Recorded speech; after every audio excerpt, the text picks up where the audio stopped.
Sabar. Panas.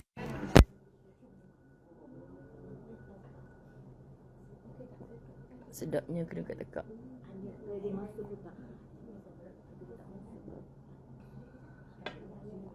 Cukup dah. Biar nanti bila nak lagi baru tambah. Ha? Tak apa, nanti je. Dah live dah kan?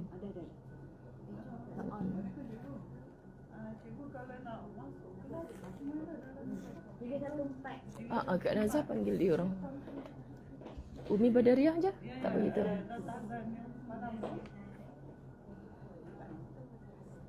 Dekat dan maju lah.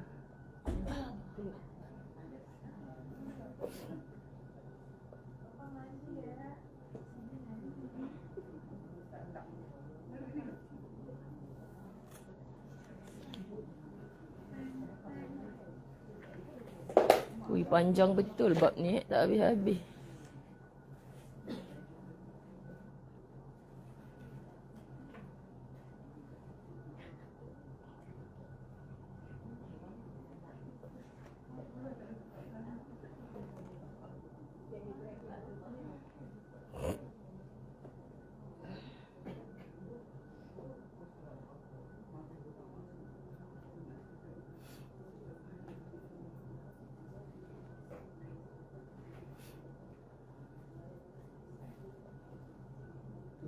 Oh, tengah minum ayak pun dah masuk jajan ni. Malu dekat orang. Masya Allah, Allah masa. Chief Lizol dah masuk, ya Allah. Subhanallah. Rodiah Syarif, Hani Has, Rohani Mak Daud, Fizah Ismail, Siti Azmahani Mamat. Awak tak mai? Kat Siti Azmahani Mamat dia kena balik awal ikut ni, dia nak hantar anak dia balik asrama. Subhanallah. Subhanallah.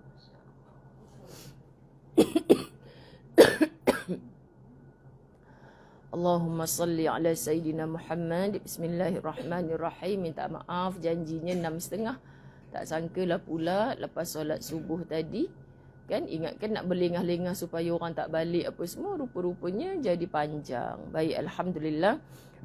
Kita mulakan insya-Allah keberkatan depan Ustazah beberapa orang sahabat Latahzan. Kalau ada sahabat Latahzan yang malam tadi bersama-sama kami, jangan duk komplain pula. Kalau tahulah ada Latahzan live pagi-pagi, kami pun tidak. Tak plan sahabat-sahabat, tak plan sama sekali.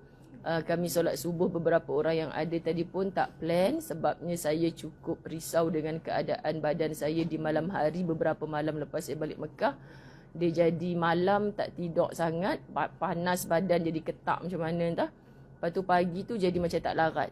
Okay, tapi Alhamdulillah, itulah tonik saya, kata Ustaz Azwan, jumpa anak murid. Jadi semalam dah jumpa ramai-ramai tu, dia jadi sihat. Jadi bila sihat tu jadi tak syok lah nak solat berdua dengan Jaja saja. Alang-alang kita ramai kat sini, siapa sempat mai tu kita buat pagi tadi. Jadi siapa tak sempat, saya kata siapa nak join Latahzan, siapa nak landing-landing pun tak apa. Jadi sebab ada handphone masing-masing kan dekat tangan. Jadi dah halang-halang buat ni, kita penuhkanlah bilik Ustazah ni dengan bukan saja malaikat Allah, tapi juga dengan makhluk-makhluk yakni hamba Allah bernama manusia, untuk kita sama-sama mendapat keberkatan insya-Allah. Jadi keberkatan majlis ilmu yang dijanjikan oleh baginda Nabi Muhammad sallallahu alaihi wasallam mudah-mudahan bertambah-tambah lagi barakahnya. Ke depan tak apa, depan lagi. Belah sini yang baru sampai tu, belah sini. Waalaikumsalam. Dengan umul kitab, saya suka sangat mulakan sesuatu dengan Fatihah. Sebab bermulanya dengan baik, berakhirnya juga dengan baik. Bukan saja kita cantum hubungan ukhuwah rapat kita ni sesama yang hidup, tapi dalam hidup sentiasa ingat yang mati. Sebab yang mati tak boleh mengangkat tangan untuk dirinya sendiri berdoa dah. Yang mati dah tak boleh beramal ibadah dah. Kalau dalam kubur tu tiba-tiba dia solat, tiba-tiba dia buat baik pun dah tak diterima dah. Orang selalu tanya, nak kena sabar ni sampai bila Ustazah? Sampai mati. Lepas mati tak payah sabar dah. Lepas mati tak ada yang mungkar pukul, nakir kata sabar. Tak ada. Kalau sabar pun tak ada makna dah. Okay, jadi maknanya kita nak semua orang yang hidup sentiasa ingat mati. Bila mati tu dah tak ada makna apa dah. Kalau ketika hidup kita tak buat amal sungguh-sungguh. Jadi Fatihah ni kita dapat 2 in 1 untuk diri kita sendiri, untuk mereka yang dah telah kembali ke rahmatullah. Moga-moga dengan harapan kita ingat orang mati, giliran kita pasti datang. Kita pasti akan mati. Seorang-orang yang hidup tu bila baca Fatihah macam ni, walau tak sebut nama kita yang dah mati tu, Allah automatically sampaikan kepada siapa saja yang mati ketika saat hidup dia dulu, dia sentiasa ingat orang-orang mati. Ini yang guru saya selalu ingatkan. Jangan lupa kalau baca Fatihah tu ingat yang hidup dihadiahkan dengan Fatihah itu. Yang mati lebih-lebih lagi lah, sebab dia dah tak boleh baca Fatihah sendiri, dia dah tak boleh berdoa sendiri. Okay, biarkan di sana ada pelbagai pandangan pendapat. Kita cukuplah pegang lisan kita baca Fatihah, itu pun dah pahala. Kalau ada orang yang berbahas mana sampai doa Fatihah semua ni kepada orang-orang yang mati, kita pegang je yang katanya Nabi disuruh mendoakan orang yang mati dengan Allahumma ghfir lahu ataupun Allahumma ghfir laha ataupun Allahumma ghfir lahum. Soal bacaan Quran Yasin tu sampai ke tidak, kalau ada yang menempelak bagi tahu, kita baca untuk diri kita. Lisan kita bergerak mengulang ayat Allah, pahala. Kita duduk depan Quran, pandang saja ayat-ayatnya pun dah ibadah. So kita tak payah gaduh dengan perbezaan pendapat, sebab di sana ada banyak orang, ada guru-guru yang muktabar juga. Kan kalau kita bergaduh, macam mana kita nak kumpulkan keharmonian? Sebab hidup ni penuh dengan kasih sayang. So kalau sikit salah pandangan pun kita rasa macam ni bukan geng aku, tak sekepala. Kan silaplah kita. Sebab syaitan cukup suka kita berpecah-pecah pelbagai firqah, kumpulan itu, kumpulan ini, tak mau macam tu. Okay, jadi sahabat-sahabat, kita hadiahkan semuanya dengan Ummul Kitab Al-Fatihah. A'udzu billahi minasyaitonir rajim. Bismillahirrahmanirrahim. Alhamdulillahi rabbil alamin. Ar-Rahmanir-Rahim. Maliki yaumiddin. Iyyaka na'budu wa iyyaka nasta'in. Ihdinas siratal mustaqim. Siratal ladzina an'amta 'alaihim ghairil maghdubi 'alaihim waladdallin. Amin. Sempat ke hantar anak tu nanti? Duk join ni lagi. Kak Siti plan nak balik pukul berapa? Kena awal lah kan. Depan lah kat sini banyak kosong ni Kat depan. Umi Badariah. Umi kat depan ni Umi. Memang kat depan. Ni kita ada Saloma bagai ni Saloma memang kena ke depan. Jangan lupa patahkan tangan. Subhanallah. Allahumma salli ala Sayyidina Muhammad. Bismillahirrahmanirrahim. Alhamdulillahi rabbil alamin. Wassalatu wassalamu ala ashrafil anbiya'i wal mursalin. Wa ala alihi wa ashabihi ajma'in. Rabbi shrah li sadri wa yassir li amri wahlul 'uqdatam min lisani yafqahu qawli. Rabbi yassir wa la tu'assir ya karim. Rabbi zidni ilma warzuqni fahma. Assalamualaikum warahmatullahi wabarakatuh. Alhamdulillah, setinggi-tinggi syukur pada Allah Subhanahu Wa Taala. Izin dan limpah kurnianya kita dapat berkumpul di bilik berapa je bilik kita? Bilik 314. Bilik 314. Masya Allah kan, kita tak sangka bilik ni luas macam ni. Subhanallah. Lepas tu yang menginap di Hotel Pen Mutiara ni rasanya boleh semua orang masuk. Dan kita tak plan pun kita nak berkumpul macam ni. Saya rancang lah tahzan kita hari ni macam semalam ketika saya dalam perjalanan. Tapi ustaz yang sentiasa kan, semalam saja tak tengok handphone beratus-ratus WhatsApp dah, Masya Allah. Dia bersama-sama kita secara tak langsung. Lepas tu pagi ni saya buka pukul 3 pagi dia hantar WhatsApp. Abang dah sihat sangat-sangat, dah jumpa BFF abang semalam, ramai datang. Lepas tu dia yakin sangat, dia tengok perjalanan majlis tu, dia kata mesti awak pun dah sihat dah pagi ni. Jadi memang sihat pun sebab jumpa anak murid semalam. Jadi kita sama-sama sihat, alang-alang sampai kat Penang, bawa lah mereka pergi sarapan dulu, dia kata kan. Jadi mereka tu orang-orang KL lah, orang Penang nak join, malu orang KL lah pula nak ajak orang Penang sebab bila saya bawa kat tempat tu nanti orang Penang kata, wah bawa tempat ni Ustazah. Sebab tempat saya nak bawa tu kan, mula-mula saya kahwin dengan Ustaz Azwan, bagi yang belum tahu, mak ayah dia kerja di Penang ni, so duduk di kuartus Masjid Negeri tu. Jadinya saya punya kenduri kahwin dengan Ustaz Azwan 20 tahun lepas, kan. 25 hari bulan 5 saya nikah. Lagi berapa hari ya? Masya Allah. Tapi disebabkan tarikh tu adalah 12 Rabiul Awal, kami jarang ingat tarikh tu. Tapi sebab dia masuk ward baru ni, tiba-tiba dia kata, yang lagi 5 hari kita nak nikah. Saya ulang balik. Kita? Kita ke abang nak nikah? Kita nak nikah dah lagi 5 hari. Maknanya tarikh tu dia ingat lah, Alhamdulillah. Kemudian minggu depannya, Jun, hari jadi dia pula. Jadi kita buat kenduri dekat Penang tu lah. So mak ustaz, lepas mak meninggal, saya buat buku amalan harian tu dihadiahkan kepada almarhumah bonda kami berdua. Jadi hikmahnya, bila anak-anak murid dapat buku amalan harian ni, Ustazah, saya tengok belakang buku tu rasanya nama Faziah binti Chen ni jarang. Sebab Chen tu orang dulu-dulu rupanya adik-beradik mak 9 orang. Dekat surat beranak dia ada yang Hussein, ada yang Hashim, ada yang mak ustaz lagi kelakar, binti Chen terus. Sebab orang kampung panggil Hussein tu Chen. Jadi Chen ke Chen ke macam mana. Tapi orang duk kata mu'allaf ke tak lah. Tak mu'allaf. Ingatkan anak Cina mana sesat kan. Dia mak duk kata lah, baiklah tok kamu tak tinggal harta. Kalau tidak memang susah lah nak rebut sebab binti lain-lain. Jadi maknanya mak ustaz tu, kawan-kawan dia duk ingat spelling nama tu lain pada yang lain. Rasanya tu kawan masa saya sekolah, kawan pejabat. Jadi maknanya hikmah tu, ada kawan-kawan mak, setelah mak arwah baru tahu yang mak tu adalah mak mertua saya. Di sinilah dekat Penang ni. Jadi Masya Allah, Penang ni masa kami mula-mula kahwin dulu, memang satu nostalgia lah. Ustaz duk bawa tempat-tempat sarapan ke, tempat makan kat mana kan. Jadi bila ustaz kata, awak suka sangat makan kat situ, bawa lah orang-orang KL sebelum balik tu. Tu nak cerita pun Kak Siti Azmah ni orang Kuantan nak kena balik awal sebab nak hantar anak dia balik asrama. So tak boleh nak cerita lebih-lebih lah. Kan?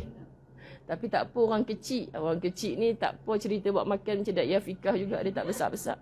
Kita cerita lah makan mana pun dia tak kisah. Baik. Bab 241. Kitab Latahzan bertajuk Bercita-cita Setinggi Bintang. Kita dah bahas 6 kali pertemuan termasuk hari ini. Okay, 6 kali pertemuan termasuk hari ini. Nak cerita bab ni panjang. Sepanjang bab redha, sepanjang saya duduk kat Mekah, bab redha tu tak habis-habis. Jadi kita balik kat Malaysia, kita sambung Bercita-cita Setinggi Bintang. Tajuk macam kanak-kanak riang je. Tapi Masya Allah kita bahas tentang membaca fikiran. Selesai pada bab pertama hari tu. Kemudian bab Jika Aku Sakit, Dialah Yang Menyembuhkanku. Kemudian semalam dalam perjalanan, Ustazah baca bab Berhati-hatilah dan klasifikasikanlah. Hari ini sebenarnya sahabat-sahabat yang dalam talian ataupun yang hadir, Ustazah segan nak ceramah lebih-lebih. Sebab ada penceramah hebat kita Da'i Afikah. Dia bukan saja penceramah hebat, tapi dia kaunselor. Kan? Jadi, dekat hospital baling dia jumpa macam-macam jenis orang. Bila kita baca Facebook dia, subhanallah, budak ni kecil tapi otak dia besar kot kan. Sebab saya yakin hidupnya penuh dengan kita dengar masalah orang, sahabat-sahabat. Sebab saya pun hidup macam tu. Mak saya dulu selalu cakap, masa saya belum kahwin lah. Saya belum kahwin lagi, saya dah mengaji rumah-rumah orang. Masa tu saya duduk universiti lagi kan. Saya duduk universiti, bila saya tak ada kuliah, saya mengajar rumah-rumah orang mengaji. Rumah orang-orang kaya ni, anak dulu mengaji. Lepas tu bila tengok Ustazah, syok lah Ustazah ngajar, budak-budak cepat faham. Saya nak ngaji juga, rupanya maknya tak tahu ngaji. Bila isteri dah pandai mengaji, belajar dengan Ustazah, tengok anak-anak, Papa, Ustazah bagi homework, suruh baca Iqra' 6. Papa dia menganga, tak tahu baca. Jadi bapa dia belajar mengaji sekali, satu keluarga. Jadi daripada keluarga tu berpecah belah kan, Alhamdulillah, barakah Al-Quran bersatu balik. So saya biasa je masa bujang tu, orang bercerai, orang nak kahwin tak jadi, orang macam-macam. Jadi bila saya balik, sambil-sambil tolong mak kat dapur tu, kau ni belum kahwin lagi. Orang tunang pun kau sibuk, orang nikah pun kau sibuk, orang bercerai pun kau sibuk. Sebab kita duduk kat rumah, masa tak sibuk sangat macam sekarang. Kadang-kadang mengajar 10 pagi, mengajinya 1 jam, 1 jam setengah. Lepas tu, Ustazah, kejap lagi waktu lunch ni, bibik dah siapkan makan, kita makan sekali. Macam itulah. Lepas tu dah lunch tu, Ustazah jom dah solat berjemaah sekali. Bagus kan solat jemaah? Kita tak ada kuliah kan? Lepas tu nanti dia, Ustazah akak ada masalah, dia bawa budak-budak anak-anak masuk bilik. Ibu ada hal dengan Ustazah ni. Cerita dia sampai ke waktu asar. Solat asar pula dekat rumah tu. Lepas tu nanti mak saudara dia datang, Ustazah Sian, mak saudara saya ni ada problem, Ustazah tolong nasihat boleh tak? Sembang pula sampai ke maghrib. Macam itulah. Jadi nak ceritanya kalau kita ada waktu dan masa tu kita tak ada komitmen apa kan. Jadi mak saya memang tahu keluar pagi balik petang. Kalau yang dah lepas kahwin ni lagilah sebab dua-dua alhamdulillah dalam bidang yang sama. So sebenarnya kita mendengar sebab tu bila saya terlibat dengan program dengar di TV Al-Hijrah tu, saya makin nampak betapa Allah suruh kita menggunakan pendengaran kita ni sahabat-sahabat. Siapkan. Kita kadang-kadang tak boleh pun lisan kita hang sabar lah, itu je kita boleh tahu kan. Boleh cakap. Kadang orang dah meluat dah dengar perkataan sabar tu. Tapi kita siapkan telinga untuk mendengar, sahabat-sahabat dirahmati Allah. Benda tu bukannya bagus untuk orang yang meluah pada kita, tapi sebenarnya Allah tarbiyah diri. Kan? Semuda Da'i Afikah, dia dengar masalah pelbagai umur, sahabat-sahabat dirahmati Allah, sudah pasti, kan? Sensitif lah pula. Pasal apa tak naik pelamin lagi ni? Kan? Contoh kan? Ramai bakal-bakal mak mentua ni. Dia mesti terlalu berhati-hati dalam kehidupannya. Sampai saya nak kahwin dulu pun, sampai ya Allah, engkau jumpakanlah aku dengan yang terbaik. Dalam hidup ni sahabat, kalau kita serah diri kita bulat-bulat pada Allah, Masya Allah. Saya balik semalam, sebab jajangan tu je saya tak sembang. Saya cakap, Jang, kau tahu tak yang Ustazah nak luar semalam, baru luar sekarang, tak payah depan jajah je lah, depan semua orang kan. 7 orang yang berbaris kat depan semalam yang Ustazah nak bagi hadiah tu, apa sangatlah sahabat. Tapi sejujurnya, nama-nama itulah yang memang saya nak panggil. Tapi saya tak kenal apa nama Facebook dia. Bila berdiri kat depan, kakak ni lah yang aku memang nak dengar cerita dia. Kakak ni lah yang ada duk PM Messenger. Kakak ni lah yang tadi duk cakap Ustazah. Memang nak kongsi dengan mereka. Kan? Jadi, ya Allah, siapa yang tolong pilihkan tadi bukan sebab dia punya karangan tentang Latahzan tu panjang sangat. Tapi semuanya bagus. Semua Ustazah akan mengubah diri saya. Ustazah, terima kasih. Tak perlu terima kasih pada Ustazah. Kalau anda tak istiqamah, anda takkan dapat apa yang ada dalam nasihat Dr. Aid Al-Qarni. Saya sebut macam tu je. Man amila salihan fali nafsi. Kita tak boleh minta tolong dengan sesiapa. Sebenarnya diri kita yang tolong diri kita sendiri. Bila kita buat kebaikan, kebaikan tu akan patah balik pada diri kita. Walaupun hanya mendengar. Kan? Kalau dah memang kaunselor bertauliah ni lain lah sahabat-sahabat. Anak kita datang mengadu kat kita, kita cerita apa dekat anak-anak kita? Benda yang kita cakap kat dia tu, benda masa dia sekolah rendah dulu, sekolah menengah dulu, dia dah kahwin pun kadang-kadang kita ulang. Anak kita dah naik hapai dah. Tapi kenapa dia balik daripada jumpa kita, dia lega? Kan? Sahabat-sahabat dirahmati Allah, sebab kita siapkan telinga kita untuk mendengar. So kita lagi banyak menasihat. Subhanallah, saya jumpa beberapa episod responden dalam rancangan dengar tu sampailah habis. Sahabat-sahabat dirahmati Allah, rupa-rupanya mereka nak kita dengar masalah dia. Masya Allah. Jadi jangan jadi mak yang menyampah dah dengar. Kadang-kadang dalam pasangan hidup lah, kita dah hidup bertahun-tahun ni, malas nak dengar Ustazah, cakap pun tak berubah diri tu. Kan kita kadang-kadang macam tu. Kita mendengar tu niatkan jadi ibadah. Subhanallah sahabat-sahabat. Mendengar saja jadi ibadah. Di kadang-kadang kita belum orang habis cakap, kita nak bebel kat dia dah. Belum habis cakap, kita nak bebel. Sebenarnya mendengar itu cukup baik. Dan percayalah, setelah kita mendengar masalah orang, kita tak payah nak nasihat dia banyak-banyak sangat. Dr. Fadilah Kamsah pernah kongsi. Sebab Dr. Fadilah Kamsah, saya biasa beraya dengan dia, best friend kepada jiran saya. Antara best friend beliau ni adalah mak mertua kepada Ustaz Azhar Idrus. Kan isterinya yang bongsu tu adalah jiran saya. Jadi kami beraya selalu dekat rumah Pak Mentua Ustaz Azhar Idrus tu. Dia undanglah Fadilah Kamsah sekali. Jadi kami selalu sembang. Dia cakap apa? Dia pernah satu sesi kaunseling ni. Orang datang tu nak bercerita, nangis sampai tak boleh bercerita. Jadi dia cakap apa? Nak cerita ke apa sebenarnya? Dia banyak kerja lain kan. Tapi nangis. Jadi dia kata dia ambil Yasin, dia suruh baca depan dia. Kan dia baca tak sampai ayat 20, belas-belas ayat je. Lepas tu dia, Sadaqallahul Azim. Dah aku suruh baca sampai habis, tiba-tiba dia Sadaqallahul Azim. Lepas tu dia tutup tu, dia rasa lapang, tenang. Okey Datuk, saya dah boleh bercerita dah. Maknanya, selama ni kita ada masalah, kita tak balik sangat kepada Allah. Kita ada masalah, sahabat-sahabat dirahmati Allah, kita bercerita kepada tempat yang salah. Jadi dia kata, menangis tu sebenarnya adalah salah satu cara untuk kita meluah. Jangan risau kalau kita orang perempuan banyak menangis, tapi bukan menangis kerana makhluk melampau-lampau. Suami dah tak sayang, menangis melampau-lampau sampai keluar air mata darah. Pernah ke kita nangis keluar air mata darah? Orang Melayu je cakap macam tu, tak pernah lagi kita nangis air mata darah keluar kan. Tapi kalau buat ayat tu kemain, menangis keluar air mata darah, cakap selama aku hidup baru 40 tahun lah, tak adalah macam mak-mak kita 60 tahun ni. Kan?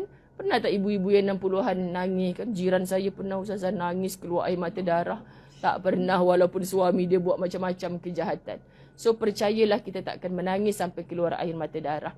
Tapi banyakkan menangis kerana Allah. Percayalah orang yang banyak menangis kerana Allah. Sebab tu hidup ni akan jadi bukan orang tu salah. Bukan orang ni salah. Kak Salina Salihuddin ni memang tukang gelak. Kalau kita duk buat lawak sikit, dia dah keluar muka gelak besar-besar dia. Kan? Masya Allah, sahabat-sahabat dirahmati Allah. Jadi kita nak sebutkan, kita balik semula ke jalan-jalan Allah. Itu yang saya belajar dalam hidup ni zaman saya mengajar rumah ke rumah. Keluarga yang kaya raya, sahabat-sahabat, depan mata saya bergaduh, pecah TV sebesar dinding, pecah tumbuk selamba je. Kan, jadi bila dia gaduh nak bercerai tu, saya kena pergi mahkamah jadi saksi. Kan, tu yang mak saya kata, kau ni orang nak bercerai pun kau sibuk. Jadi pengalaman tu saya dah lalui sebelum saya kahwin. Jadi kehidupan tu cukup berhati-hati. Bila kita nak kahwin, maknanya balik pada agama. Kan sebab saya kahwin dengan ustaz 5 bulan. Abang saya yang sulung sihat-sihat walafiat, malam Jumaat meninggal dalam tidurnya pukul 1:30 pagi. Isteri dia tengok, abang ni janganlah buat lawak, suka buat lawak kan. So abang saya tu macam buat-buat mati, bergurau. Rupa-rupanya malam tu dia mati sungguh dalam tidurnya. Sebelum kami nikah, saya nikah dengan ustaz, dia selalu, tak apalah mak, nanti kalau dia tak pernah pergi mana-mana. Azwan dah ada senang ustaz tu. Nanti kalau apa-apa, bolehlah Azwan pimpin Yasin, pimpin. Kau nak pergi mana? Diam, makan. Lepas 5 bulan kami nikah je. Sebab tu anak arwah 2 orang tu, alhamdulillah di bawah tanggungan kami lepas kematian beliau lah. Okay, jadi alhamdulillah saya pun dah ada cucu sebab anak buah sulung saya tu dah beranak umur setahun genap. Okay. Jadi itulah kisah sahabat. Allah susun atur kehidupan kita. Jangan pernah tanya kenapa yang ni tak kahwin lagi, kenapa yang ni, semua ada waktunya. Kita dah bincang tajuk tu kan. Semua ada waktunya. So serahkan diri kita bulat-bulat pada Allah, kita sangat lapang, sangat tenang. So saya tak boleh nak pindah rasa macam mana lagi Ustazah, macam mana ada masalah ni masih boleh senyum, macam mana ada masalah ni. Tu sebab semalam saya kata tak ada orang pun yang hidup atas dunia tak ada ujian. Tapi lebihkan meratap, merintih, mengadu kepada Allah. Jangan tak ada tahajud di setiap malam, walaupun 2 rakaat. Walaupun di penghujung tinggal beberapa saat nak azan subuh. Okay, subhanallah. Jadi kita nak sebut sahabat-sahabat, kita banyak mengadu meratap dengan Allah, kita tak akan rugi. Allahu Akbar. Baik, makin ramai yang bersama-sama dengan kita. Saya minta maaf tak dapat sebut nama-nama macam biasa di awalnya tadi. Subhanallah, kita nak terus pergi kepada muka surat 500 bawah sekali. Bulatkan tekad dan majulah. Bab E, tu special ni tajuk ni. E, besok kita belajar tentang F, banyak ni. Lepas tu mengalah sementara untuk menang. Saya tak sabar nak sampai tajuk ni. Mengalah sementara untuk menang. Kan dengar bunyi pun orang tua-tua fahamlah. Kan berapa banyak Ustazah, ada laki kita Ustazah mengalah je lah. Macam tak berapa nak mengalah je bunyi. Dah tak berapa. Dengan mak ayah kita, mak bapak kita, tetap, dia pun tetap betul. Kan saya teringat Ustazah Asni cakap dekat TV kot masa tu. Mak kita ni kalau dia kata kat kita 2 campur 2 5 pun kita hangguk je lah. Kata betul lah mak, okey lah tu. 2 campur 2 5. Jelas-jelas salah, tak payah duk gaduh. Kan aku dah habak dah, aku makan garam dulu daripada hang. 2 campur 2 5. Kan. Lepas tu bab-bab maksudnya kalau kita benda yang kita perlu tak payah gaduh, kenapa kita memilih untuk gaduh? Sebab orang tua-tua kan, macam bapak saya sekarang dah hampir 90 tahun. Sahabat-sahabat dirahmati Allah, tak larat nak gaduh sebenarnya. Adik saya Allahu Akbar kan. Tapi nak buat macam mana? Saya kata benda selagi tak syirikkan Allah, sahabat-sahabat dirahmati Allah, kau iyakan je apa yang bapak cakap tu. Okeykan aja kan. Kau tengoklah bapak dah jadi macam ni. Allah uji kau sebenarnya, bukan uji bapak. Uji kita adik-beradik ni sebenarnya. Masya Allah, bukan mudah sahabat-sahabat. Tapi iyakan aja. Akhirnya nanti insya-Allah Allah akan datangkan kelembutan hati pada dia. Dia pula yang mengalah dengan kita. Tapi kalau kita berkeras dengan dia, sebab setan cukup dengki dengan anak yang duduk bela orang tua. Itu lubuk syurga bagi dia. Yang duduk bersama orang tua ni, Dulu saya anak solehah Ustazah. Tapi sejak mak saya tak sihat ni, saya jadi anak tolehah pula dah. Kan sahabat-sahabat. Sebab apa? Sebab kita tak tahan. Sedangkan saya selalu sebut, mak ayah kita dulu kita jahat mulut macam mana dengan mereka. Kan mereka tetap mengangkat tangan dengan air mata, dia sayang anak dia. Sampai bila-bila. Dia tetap bagi ajaran yang baik. Kita takut bila mak ayah kita dah terlampau uzur kembali kepada usia kanak-kanak fikirannya. Kita rasa macam seolah-olah di hati ni, kan minta maaf, kita duduk dekat utara ni, bahasa orang utara ni, orang-orang negeri lain jangan pelik lah. Mereka akan kata bila nak mampu orang tua ni, minta maaf. Tapi bahasa macam tu tak mustahil keluar di hati, tak lafaz di lisan. Mak ayah kita susah macam mana tak pernah cakap macam tu. Kan cebokkan kita, berak kencing dia. Tetap ada doa, besarkan, sihatkan, sempurnakan. Kita, kalau kita terpaksa sampai basuh berak kencing mak ayah kita, bukan kita cakap bila nak mampu itu. Tapi ya Allah kan, saya tak minta Ustazah mak saya tu cepat meninggal. Tapi yelah dia dah tua kan. Dia hidup pun dah macam, subhanallah sahabat-sahabat. Itulah ujian yang paling besar. Sebab tu, tajuk bulatkan tekad dan majulah dalam pelbagai bidang apa jua. Disebutkan. Semua yang saya tuliskan dalam buku ini, kata Dr. Aida Al-Qarni, baik berupa ayat-ayat Al-Quran, bait-bait syair, athar atau ibrah, kisah-kisah maupun hikmah, mengajak untuk memulai sebuah hidup yang baru, yang penuh dengan harapan untuk mendapatkan akibat yang baik dan hasil yang memuaskan. Semua kita nak puas, semua kita nak baik, semua kita nak bernatijah kemenangan. Menang bukan saja kat dunia, berjaya bukan saja kat dunia. Ustazah Zai selalu sebut bukan berjaya namanya selagi mana kita tak dimasukkan Allah ke dalam syurga. Jadi sahabat-sahabat, takkan saya berani ulang apa yang Dr. Aida Al-Qarni kata, kau nak jadi super hebat bidang apa pun tak salah. Jadi engineer, jadi doktor, jadi lawyer tak pernah salah. Tapi kembalilah kepada Quran. Dalam Al-Quran sahabat-sahabat, kita tak dapat kepuasan dalam menelaah. Contoh aqimus salah. Yelah tahulah perintah solat tu dalam Quran perintah Allah. Tapi macam mana cara nak solat? Kan macam mana rakaat zuhur berapa, asar berapa. Tak detail dalam Quran. Cuma berulang-ulang. Solatlah daripada Allah. Yang dulunya kalau kita duk hafal kisah Isra' Mi'raj. Oh dulu 50 waktu. Jenuh 50 waktu. Semua orang tak boleh masuk pejabat. Sat-sat solat. Hang buat apa tu, aku nak pergi rumah hang ni. Duk ting-tong tak buka. Aku tengah solat lah. Baru waktu yang ke-48. Jenuh kita sahabat-sahabat. Allah maha bijaksana. Bagi 5 waktu ni pun jenuh ibu-ibu jerit-jerit kan. Solat lah Ustazah, anak saya tu sekolah madrasah tahfiz. Dah hafal 20 juzuk. Tapi bila balik ke rumah, tak bangkit subuh Ustazah ni. Ramai mengadu kat Ustazah. Biasalah tu Ci, anak-anak ni bila dengan mak ayah dia memang jadi macam tu. Dia nak sentuhan, nak dengar suara. Nak dengar suara apa Ustazah, kita kejut banyak kali. Memang sebenarnya bukan ujian dia, tapi ujian kita selagi anak tu depan mata. Tapi Acik, serahkan diri Acik dan diri anak tu kepada Allah. Cuba kawan dengan kawan-kawan anak-anak Acik. Yalah Ustazah, saya sembang dengan kawan-kawan dia. Cik jangan risaulah, anak Acik ni baik. Dia kan dah hafal Quran 20 juzuk. Kalau kami keluar-keluar mana dia? Solat dulu. Siap dialah yang tukang jadi imam. Saya pelik lah Ustazah. Balik rumah dia tak mau nak solat. Suruh kita juga kejut. Patut dia lah jadi imam. Kan sahabat? So kita tak payah pelik keadaan anak remaja. Tak payah remaja, bapak remaja tu pun. Bapak remaja tu, kalau kat rumah kita yang kejut dia. Tapi bila dia pergi out station, dia telefon kita. Awak dah sembahyang ke belum? Aku pelik betul laki aku ni. Ini macam mana Ustazah boleh dapat walaupun saya tak melalui situasi tu sahabat. Jemaah kat masjid lah. Suami saya tu Ustazah, kalau kat rumah, asyik kita je kejut dia. Stres. Patutnya dia sebagai pemimpin keluarga, dia kejut kita. Tapi bila dia tak ada di sisi kita, awak dah sembahyang ke belum? Sembahyang dah pukul berapa dah ni? Abang dah sembahyang ke? Dah. Abang yang kejut kawan-kawan bilik. Confuse kita. Kerana apa sahabat-sahabat dirahmati Allah? Allah nak bagi kita pahala. Sebab tu Ustazah Zai selalu cakap ibu-ibu yang mengadu macam-macam masalah. Ibu-ibu ni lubuk pahalanya di rumah.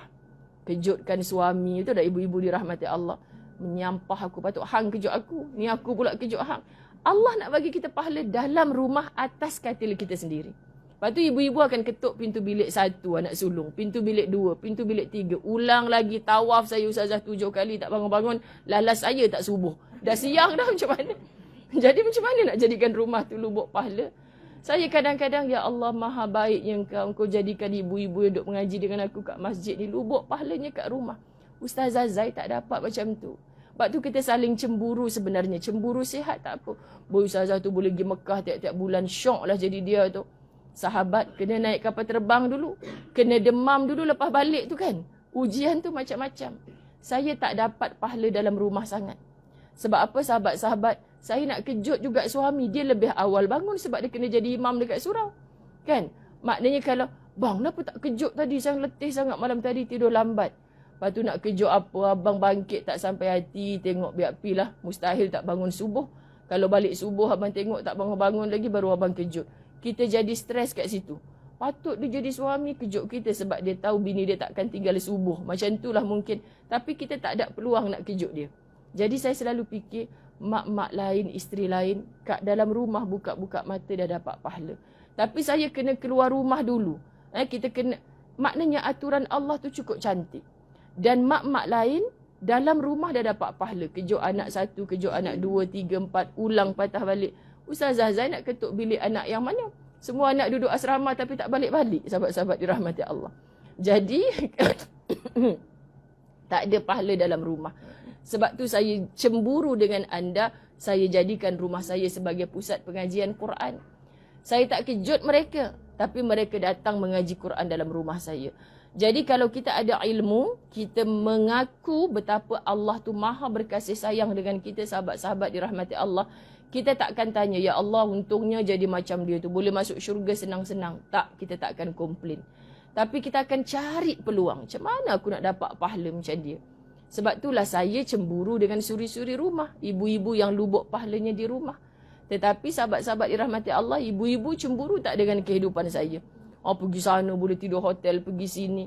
Tapi sahabat, kalau kita tak rebut peluang yang Allah bagi peluang pada kita, sebenarnya semua kita sama-sama dalam kerugian. Sebab tu Allah ajar doa kepada Rasulnya yang mulia. Itulah dia, Rabbana zalamna anfusana wa illam taghfir lana ilal akhir, yang saya baca lepas solat subuh tadi. Sebab apa sahabat-sahabat? Allah tak pernah zalim pada kita. Allah letakkan kita kedudukan ni. Kan kita bernikah dengan siapa, anak kita berapa orang, siapa yang soleh, siapa yang toleh di kalangan anak kita. Subhanallah, siapa yang ada anak, siapa tak ada anak, siapa yang berdoa minta jodoh tapi sampai ke akhir hayat tak ada jodoh. Kalau kita sembang dengan makcik-makcik yang tidak berjodoh, sahabat-sahabat, dulu pernah ustazah bertunang tapi putus tunang. Dulu ustazah pernah mengandung tapi Allah bagi gugur berapa kali. Ini cerita-cerita ni, adakah Allah zalim pada mereka? Tak. Tapi Allah nak masukkan mereka dalam syurga. Jadi kenali Allah, kenali Rasulullah melalui ayat Quran, hadis Nabi, melalui ibrah, melalui kisah. Kat mana nak dapat semua tu? Majlis ilmu. Betul tak sahabat-sahabat? Macam kitab Latahzan setebal ini.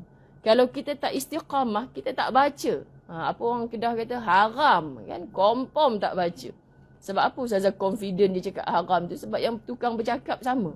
Pasal apalah kitab ni duduk je dalam almari aku, dah PKP, duduk rumah saja ni, baik aku. Sebab kitab ni sangat membuka jalan kepada orang-orang yang bersedih. Jadi sebenarnya saya tengah duduk kat rumah saja, ya Allah, baik aku duduk mengajar kitab ni. Bukan mengajar, tapi kita belajar. Sebab baca tak habis-habis, baca tak habis-habis. Bayangkan kita baca sikit-sikit dah sampai muka surat 500 hari ni. Tepukan paling gemuruh. Baru suka nak ajak jemaah dalam ni. Subhanallah, sahabat-sahabat dirahmati Allah. Bila masuk bab baru, kita tepuk untuk diri kita sendiri. Hari ni rupanya kita masuk bab 500. Macam mimpi, Masya Allah. Kan? Sehari, setiap hari. Bayangkan kalau dulu kita tak start. Berabuklah kitab ni dalam almari saya. Jadi sebenarnya kita sama-sama belajar. Okay? Ambil lagi. Dan anda dapat memetik faedah daripada hidup seperti itu berupa semangat yang tinggi dan tekad yang bulat untuk keluar dari semua keresahan, kesuntukan dan kesedihan yang merundung diri anda. Masya Allah. Saya bukan sedikit bila keluar-keluar bilik kuliah di Masjid Surau, ada orang follow saya sampai kereta. Nangis-nangis, lap air mata dengan hujung baju kurung dia. Kenapa ni kak? Ya Allah ustazah, saya syukur pada Allah. Sebab saya sebenarnya ada masalah Ustazah. Nangis-nangis saya ada masalah. Lepas tu saya teringat pesan Ustazah, bila kita sedang bersedih, keluarlah memberi kegembiraan. Saya nak senyum pun bukan nasihat saya tu, nasihat Dr. Aida Al-Qarni. Kita stres je dengan kau tengah nangis kat sini, suruh keluar memberi kegembiraan. Memang hidup lah kan sahabat-sahabat. Kita nak senyum pun tak larat, disuruh kita membantu orang lain untuk senyum. Jadi saya buat keputusan walaupun saya ada masalah, saya datang kuliah tadi. Ikutkan nak pergi kuliah pun malas. Ustazah tak tahu masalah saya. Tapi apa yang Ustazah ngajar tadi tu saya terasa dan saya dapat jawapan. Saya tak tahu lagi masalah dia tak cerita. Maksudnya keberkatan majlis ilmu ni antaranya adalah satu terapi jiwa.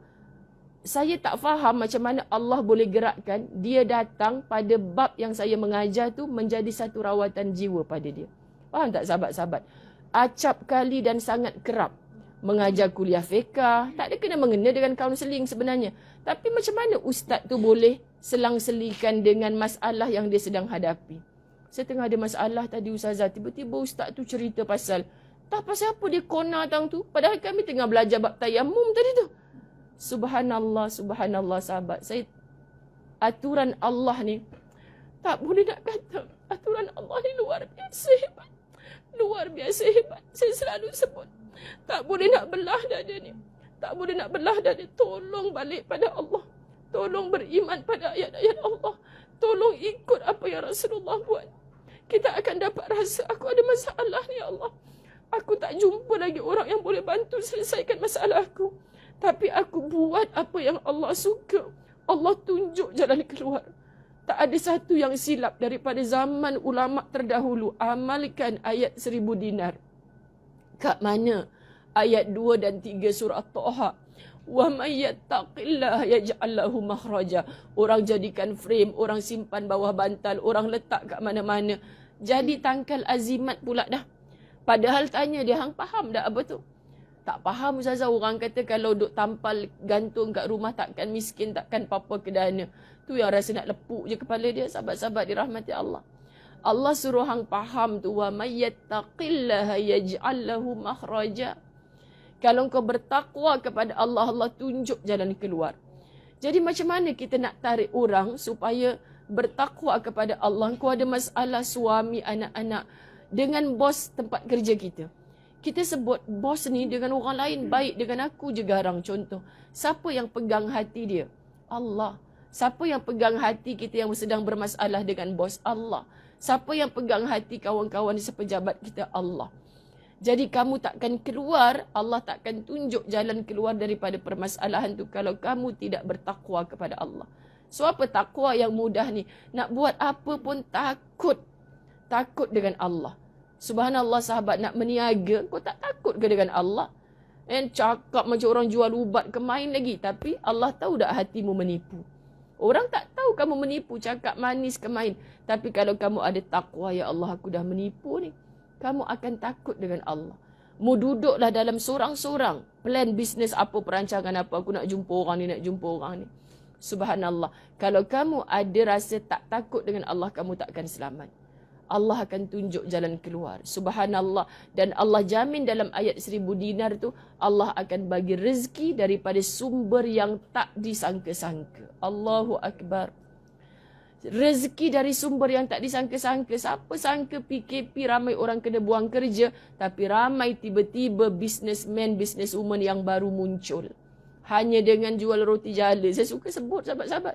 Sebab roti jala yang kita kenal kuning, makan dengan kuah kari dulu, dah boleh jadi bendera Malaysia, dah boleh jadi macam-macam bunga ros sebagainya. Hebatnya. Ustazah, saya nak pergi umrah Ustazah. Wah, hebat kak. Subhanallah. Sebab kita tahu dulu dia wanita tak bekerja semua. Alhamdulillah, minta maaf lah kak, nak busybody sikit kan. Mahal ni package ni, hotel dekat. Ustazah, PKP saya jual roti jala tu dia. Umrah roti jala, sahabat-sahabat. Padahal dia buat roti jala dulu tu untuk makan anak beranak je. Bagi kat jiran, jiran kata sedap. Tengok kat YouTube boleh jadi bunga ros, boleh jadi ni. Subhanallah. Hikmah PKP. Ustazah saya dapat berkawan dengan semua kita. Hikmah PKP. Saya jumpa ramai artis-artis hijrah, golongan pramugari, golongan apa? Apa je? Yang geng-geng lesbian, apa transgender, apa kita panggil tu? Selalu Ustazah sebut perkataan tu. LGBT. Depa 20 orang duduk nak mengaji online dengan Ustazah. Subhanallah, dalam hati kata aku tak jumpa golongan ni kalau aku ngajar kat masjid. Ya Allah, aku ngajar depan laptop ni golongan macam ni pun nak mengaji. Menangis-nangis ni keluar air mata. Ya Allah Ustazah, bodohnya saya. Anak imam saya ni dulu Ustazah. Tah macam mana saya boleh jual anak orang. Duduk tunggu kat Pudu Raya, budak-budak pakai tudung labuh balik asrama, dia jual anak ni. Boleh jadi apa, sugar baby. Sugar baby ke nama dia? Mana Jajah? Jajah mana? Kat luar? Oh okey. Sebab dia selalu tahu apa yang... Jangan kau tu Ustazah menggigil ni. Sugar baby, Ustazah tak pernah dengar. Sugar daddy Ustazah biasa dengar. Ada je Ustazah sugar baby tu. Rupanya sugar baby tu sahabat, budak-budak sekolah ni mereka jual. Untuk apa? Hanya jadi teman shopping kepada lelaki-lelaki kaya. Bila kita tanya ni, rancangan dengar tu saya menggigil tubuh interview budak ni. Apa yang kamu dapat? Dapat duit Ustazah. Paling terkejut satu malam lelaki kaya pernah bayar dia 8,000 RM. Masya Allah. Saya kata tak takut ke? Tak takut sebab dia bukan bawa tidur tapi teman shopping je. Lelaki-lelaki kaya ni sunyi. Isteri-isteri dia pergi dengan kawan-kawan dia kan. Jadi kita jangan syok sangat dengan kawan-kawan sangat sekali-sekala ni okey. Kena temankan suami. Dia kan dia cari teman lain. Itu sugar baby rupanya. Tapi bila Islam kata jangan berdua-duaan, tengah-tengahnya mesti setan, kamu cakap terus terang dengan Ustazah. Sepanjang kamu menjadi sugar baby dapat banyak ni, banyak ni, banyak ni, pernah tak dia bawa kamu tidur? Tunduk. Sebab mustahil sahabat-sahabat dirahmati Allah tak ada sentuhan. Mustahil tidak ada rangsangan syahwat. Akhirnya nama teman shopping masuk teman bilik. Teman kan sekejap untuk tukar baju je. Dah nampak tukar baju keluar bilik air, mustahil. Itu kerja setan. Rupanya mula pelajar universiti sangat ramai. Meremang bulu roma saya. Pelajar universiti dekat Shah Alam dekat KL tu sangat ramai. Mereka bercerita. Kan malam-malam ada kereta mewah ambil tu, itu sugar baby. Kan handbag mereka mahal ni, segala mahal. Siapa yang belikan? Teman shopping seorang lelaki kaya. Subhanallah, bagi kad kredit mudah-mudah macam tu. Hancur ramai dah. Anak-anak orang kampung dihantar. Ini anak imam ni sahabat. Umur 40 tahun baru dia rasa kenapa aku buat macam ni kepada anak bangsa aku sendiri. Bertudung labuh. Sedih kita, subhanallah. Tanya dia, kenapa engkau anak imam boleh seorang perempuan bertukar menjadi lelaki yang menjual anak-anak orang Islam lain ni? Tak lain Ustazah sebab duit. Dan saya stres, bapak saya sikit-sikit marah, sikit-sikit marah. Tak ada kasih sayang. Allahu Akbar. Dia kena kasih sayang. Bapak imam ke apa, sahabat-sahabat, kasih sayang. Bapak saya percaya sangat sayang pada kami. Tapi saya pelik kalau sekarang ni, minta maaf sebut, mungkin ada orang tak bersetuju. Saya rasa saya jarang dipeluk oleh bapak saya. Tapi kita kenal kasih sayang dia macam mana. Faham tak? Maksudnya kalau orang sekarang mesti peluk anak, mesti ni. Kita dulu tak dipeluk sangat pun. Tak dipeluk sangat sahabat-sahabat. Tapi kita tahu bapak kita sayang kita. Kan? Dalam marahnya tu sayang kita. Sebab marahnya tu bukan marah yang setan dah masuk. Kan? Kita sekarang jarang marah ni dengan marah yang malaikat masih bersama kita. Tapi setan masuk dalam badan dah. Jadi kalau mak ayah tengok anak tak solat, tak apalah sayang dipeluk. Besok you solat. Dia rasa macam nak lepuk je sahabat-sahabat. Besok confirm dia tak solat lagi. Tapi bapak saya tak solat bukan dengan rotan kecil. Ada panggil apa kayu besar tau. Abang saya pernah kena. Tobat lahum. Tak buat dah tak solat tu. Tobat lahum sungguh. Tak buat dah tak solat tu.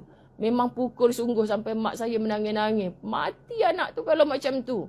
Tak sembahyang. Dia jumpa kawan-kawan abang-abang saya datang rumah. Kau lelaki kan? Pasal apa kau pakai rantai? Rumah aku ni tak ada tempat orang yang langgar perintah Allah. Masya Allah sahabat-sahabat. Jadi kita nak berkawan. Kau janganlah datang rumah aku. Bapak aku tak suka orang macam ni. Kita akan bagi undang-undang dengan siapa kita nak berkawan. Sebab kita tahu bapak kita tak suka. Bapak saya tak peluk-peluk kami. Sebab tu bila dah tua macam ni baru kami nak ajar diri. Kan rasanya masa aku kecil dulu aku tak pernah peluk bapak aku. Bila bapak aku dah tua ni baru aku belajar balik. Dia menangis tau. Kadang-kadang kita faham kenapa bapak menangis bila kita peluk dia. Saya rasa macam mesti dulu aku tak peluk anak aku. Tapi sekarang aku dah tua anak peluk aku. Faham tak sahabat? So rasa tu jangan kita tersilap lah. Kita nak berkasih sayang sangat tapi kita biarkan mereka dalam maksiat. Silap. Okay? Baik, kita sambung lagi. Subhanallah. Allahumma salli ala Sayyidina Muhammad. Ada sebuah pertanyaan yang dilontarkan kepada seorang ulama. Apa yang harus dilakukan bila seorang hamba ingin bertaubat? Seorang bertanya kepada seorang ulama, apa yang harus dilakukan bila seorang hamba ingin bertaubat? Jawab ulama tersebut, hamba yang bersangkutan harus mempunyai tekad yang kuat. Tekad yang kuat. Tekad ni lahir daripada mana, sahabat? Niat di hati kita. Kau nak bertaubat, kerana siapa kau nak bertaubat? Taubat ni satu ibadah. Bukan untuk manusia. Saya nak bertaubat ustazah sebab mak saya tak suka saya perangai macam ni. Belum. Saya nak bertaubat ustazah sebab saya nak kahwin. Suami saya tu ustaz pula. Kan? Belum. Bertaubat tu untuk siapa? Untuk Allah. So tekad nak kembali kepada Allah tu sebab artis-artis hijrah, sahabat-sahabat, kalau kita sembang dengan mereka, tekad mereka nak berhijrah tu macam-macam cerita. Di sebalik tu. Kan di sebalik. Saya jumpa baru ni umrah, jumpa Nabil dengan isteri dia kan, sahabat-sahabat. Dengar kisah cerita mereka tu, Masya Allah. Astro pula rancangan yang saya dengan Nilofa, dengan Nabil tu. Bila, Ustazah, tadi Ustazah ada dekat Astro. Bila masa pula? Padahal saya tahun bila Nilofa nak kahwin tu kan. Maknanya, dia pun ulang-ulang-ulang. Dia pun kata, Astro Ustazah, memanglah ulang-ulang kan. Sabau je lah live ni lebih 1,000 orang. Sahabat. Jadi maknanya kita nak sebut orang ulang-ulang tu bila kita ada kat mana-mana. Ustazah dengan Nilofa dengan Nabil tu kan. Sebenarnya penghijrahan mereka tu saya yakin sebab mereka betul-betul berubah kerana Allah. Sebab tu dia mencari ilmu. Tekad dia aku nak berubah. Sama macam kita dengar cerita Faris tu. Semalam kan, isteri dia kan, subhanallah. Kerana Allah. Sebab tu dia tinggalkan segala. Masya Allah, sebab Allah dah panggil dia. Ada orang taubat belum kerana dia nak balik kepada Allah sangat. Alamak, kalau aku macam ni nanti kau dunia aku macam mana? Kerjaya aku macam mana? Kalau sudah kerana Allah, tekad yang kuat. Saya jumpa beberapa orang sahabat yang dulu rosak. Saya tak nak tahu masa silam dia. Itu bukan antara saya dengan dia, itu antara dia dengan Allah. Bila kita berkawan dengan orang, jangan tanya, kau dulu siapa? Kau dulu teruk mana perangai? Jangan. Itu masa silam dia, sahabat. Dia akan bertaubat dengan Allah. Kita tak payah ambil tahu. Contoh kita jumpa kan gambar dia dulu. Lah kau dulu macam ni. Tak payah tunjuk kat dia. Itu zaman silam dia. Kita dah kahwin dengan suami kita. Kemas-kemas barang. Nampak gambar dia berdua-duaan dengan girlfriend dia dulu. Adalah seorang isteri yang gila. Kalau sehari tak bertegur siapa, tak bercakap. Ni banyak kes dalam rumah tangga. Kan, saya menyampah Ustazah jumpa gambar. Gambar dengan siapa? Awak ni tak habis cerita. Duk hentak sana, hentak sini. Gambar dia dengan girlfriend dia. Bila? Dululah Ustazah. Ay, kau ni pelik sungguh. Mengong ke apa ni? Itu kan zaman dia belum kahwin dengan kau. Biasalah tu. Saya dengan Ustaz pun macam tu. Pindah rumah. Kotak demi kotak. Sahabat-sahabat dirahmati Allah. Anak-anak buah tolong pindah rumah. Umi ni gambar siapa ni? Sampai sekarang tak boleh lupa. Ustaz Azwan tengok ke tidak? Ini bukan gambar Umi ni. Ini gambar orang lain ni. Saya ambil, saya kata, ya Allah kelakarnya lah babah kau dulu ni. Patut dah koyak lama dah gambar ni. Saya duk boleh tergelak-gelak dengan anak buah. Anak buah saya yang dah besar sikit. Dia kata apa? Umi, kalau orang lain ni mesti dah berperang. Kena tengok gambar ni, gambar bila kita tanya babah. Oh ni awet babah dulu. Jangan tunjuk kat Umi. Umi dah tengok dah pun. Sebab apa sahabat-sahabat? Itu zaman silam dia. Kan? Yang lepas, kata Dr. Aida Al-Qarni, tinggalkan. Tinggalkan. Orang kalau nak berubah, dia akan pandang ke depan sebab di depan tu ada akhirat. Jangan merasa lazat dengan dosa yang kita pernah buat sebelum ni. Apatah lagi kita nak ulang. Sebab tu dengan anak-anak jangan, mama dulu pakai skirt pendek atas lutut, hadaku kisah. Jangan dibanggakan. Bila kita ulang sebut, datang kebanggaan, itu masih dosa. Masya Allah sahabat. Jadi kalau kita nak cerita, kawan-kawan mama dulu, tak apa lagi. Anak aku tak tahu yang aku pun. Mama tengok dalam album tu kau main lagi kan. Diam-diam lah tu dulu. Sekarang mak kan dah datang masjid. Tu mak nasihat kau tutup aurat muda-muda ni sebab apa? Sebab takut kau tak tua macam mak. Faham sahabat? Saya selalu memandang orang tua-tua yang pergi umrah macam Mak Teh ni. Pakai tongkat Mak Teh ni. Tapi duk ulang tawaf sunat. Kenapa saya duk tabik spring dengan mereka ni? Aku belum tentu tua macam mereka.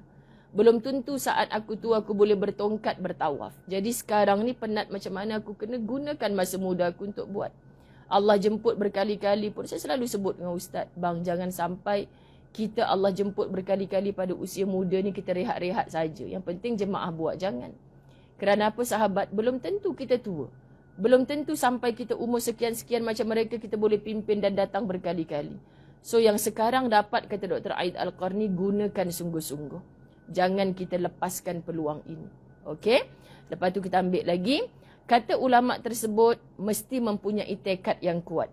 Oleh sebab itu, Allah membezakan para rasul yang mempunyai keteguhan hati dan kesabaran yang tinggi daripada rasul lainnya berkat cita-cita mereka yang sangat kuat.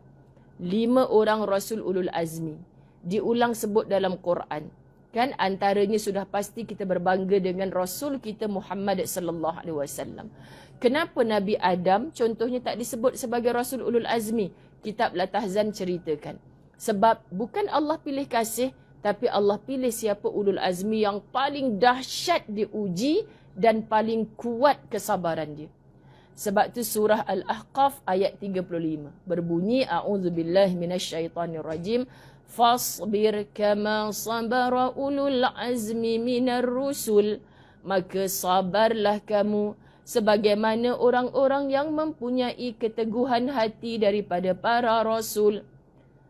Cari balik siapa rasul ulul azmi, apa kisah di sebalik.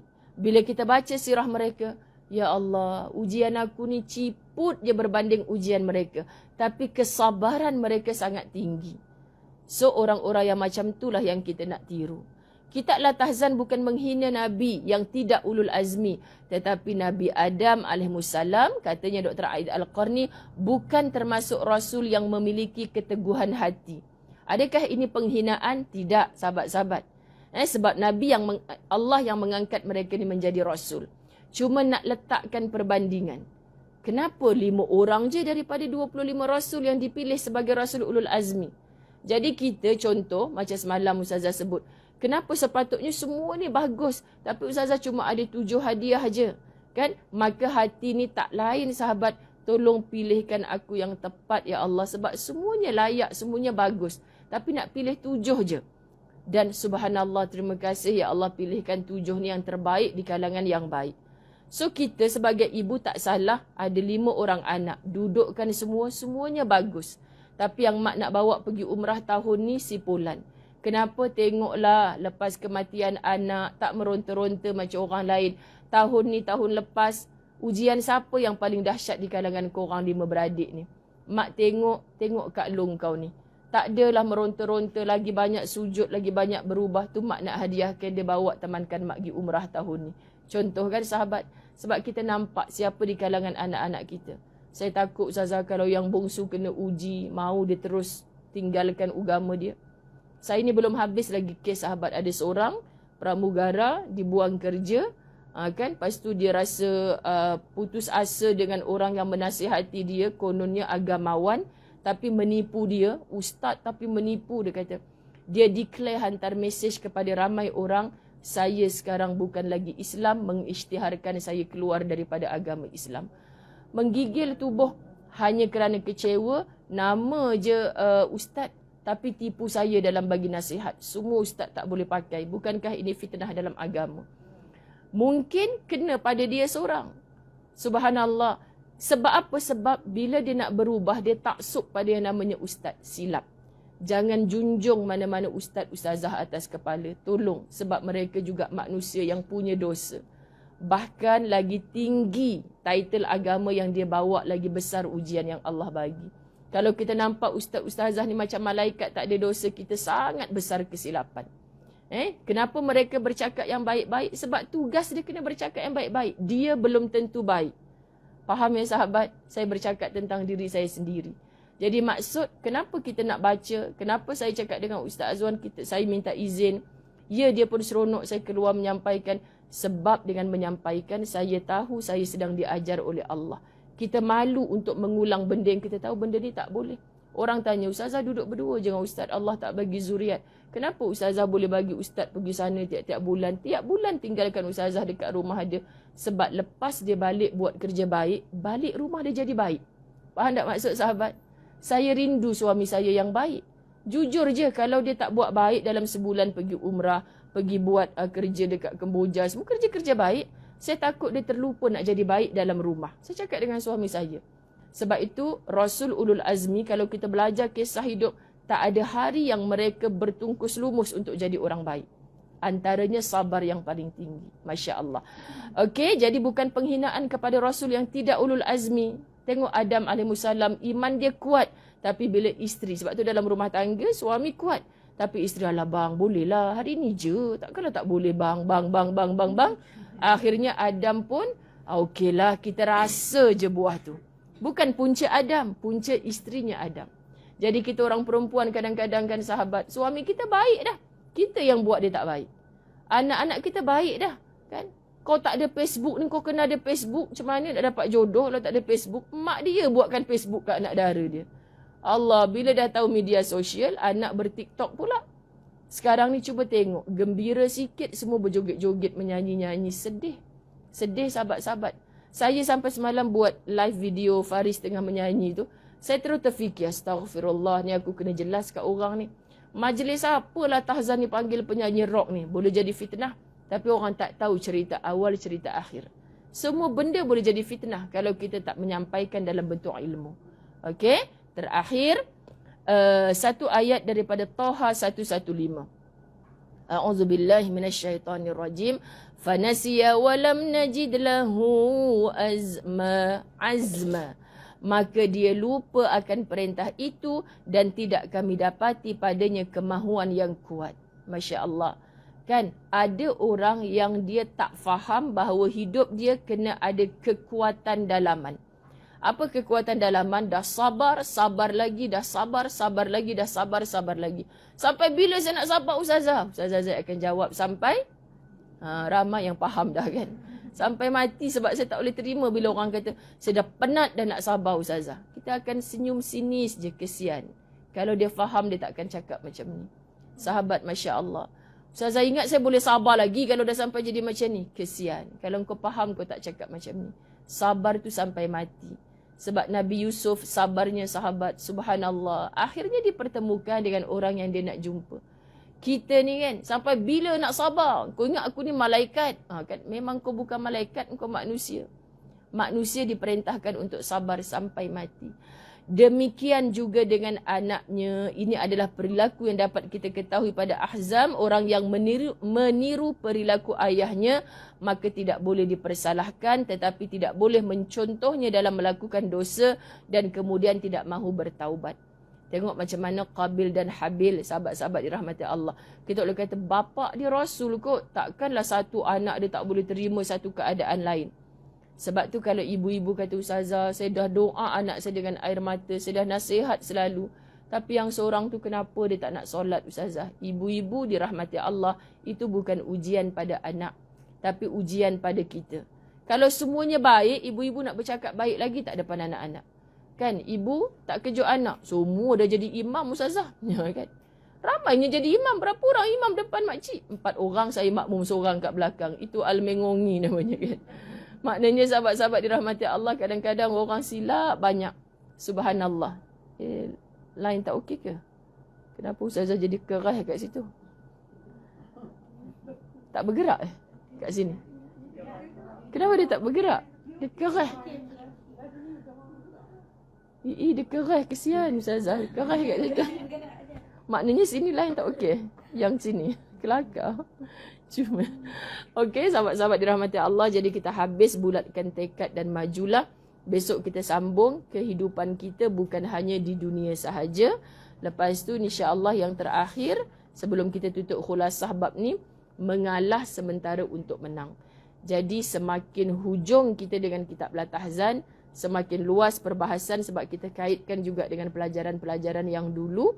Jadi sekali lagi jom kita ulang hadiah kepada kawan-kawan kita yang ramai menonton dalam talian untuk kita ulang lagu yang semalam tu. Kan? 2 rangkap je saya bagi untuk Al-Tahzan Utara. Nanti Al-Tahzan Selatan, sahabat-sahabat dalam talian. Sahabat Tim Khidmat belum pinkan lagi kita punya. Sebab tadi saya punya ni ada problem daripada description tu Maksu. Kopi yang sahabat Al-Tahzan punya tu. Lepas tu apa ni, pinkan dekat bawah sekali. Mak Su ke Jaja, Kak Nazam? Boleh pinkan. Okey. Baik, Allahumma salli ala Sayyidina Muhammad. Allahumma salli ala Sayyidina. Ya, betul. Memang kena kembali kepada zaman masa pukul 7 pagi sebelum Ustazah pergi Mekah. Sebab masa tu viewers sangat tinggi. Bila Ustazah tukar-tukar waktu, semua orang tak tahu waktu pukul berapa. Sebab saya tak pernah kisah pun berapa orang yang menonton. Yang saya kisah setiap hari saya mesti berlatahzan. Okey, boleh bagi Ustazah pinjam tak satu? Yang lain kongsi-kongsi. Okey, Mak Teh. Kita sama-sama, ya. Itu yang Ustazah bagi hint, kita cakap cakap endostan kan, hamko bolana, ya. Baik, kita ambil sama-sama, ulang 4 kali. La tahzan inna Allah ma'ana, la tahzan inna Allah ma'ana, لا تحزن إن الله معنا، لا تحزن إن الله معنا. Setiap hari terbiah diri dari nasihat Ain Al-Qarni, kami mula mendidik hati agar beroleh cinta Sang Rabbi. Sambil kuliah kami berukhwah, azam contohi Rasulullah, disayang oleh seluruh ummah, merebut redamu sampai ke jannah. لا تهزن إن الله معنا، لا تحزن إن الله معنا، لا تحزن إن الله معنا، لا تحزن إن الله معنا. Alhamdulillah. Itu hasil La Tahzan Utara. Saya sayang anda semua kerana Allah. Ramai sangat yang PM tepi nak juga bersama-sama kita. Tapi pelbagai kekangan halangan. Tak kisahlah sahabat-sahabat sama ada kita bertemu secara jasad bertentang mata atau tidak. Yang penting Allah rapatkan, eratkan ikatan antara hati-hati kita semata-mata sayang kepada Allah. Sebab tu saya tulis sambil kuliah kami berukhwah, kan? Walaupun dalam talian berapa banyak saya kat Mekah, saya sangat sayang sahabat-sahabat La Tahzan yang saling berkunjung berziarah disebabkan bulan Syawal. Azam contohi Rasulullah. Saya ulang, cemburunya Abu Sufyan, musuhnya Rasulullah pada awalnya, kepada Rasulullah sampai lisan dia sebut, aku tak pernah jumpa seorang sahabat menyayangi sahabatnya mengatasi cinta Muhammad kepada sahabatnya. Makna Muhammad bila bersahabat dia sanggup buat apa saja, asal saja benda tu Allah suka. Dia bersusah payah.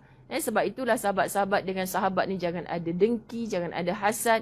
Sebab dia nak sahabat dia bersama-sama dia dalam redanya Allah.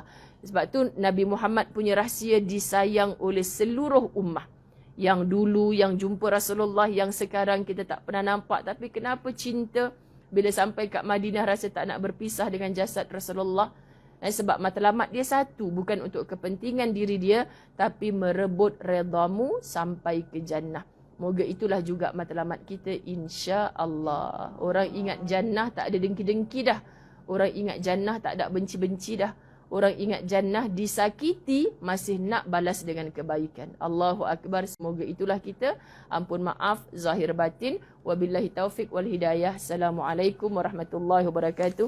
Sahabat-sahabat dalam talian, tolong doakan perjalanan sahabat La Tahzan yang nak balik ke rumah. Khususnya yang dari KL, sahabat kita Siti Azmahani dari Kuantan mungkin dah gerak balik ni sebab nak hantar anak dia ke asrama. Jadi moga-moga semuanya selamat sampai. Ibu tunggal yang drive seorang-seorang, Masya Allah, semata-mata nak berlatahzan di utara.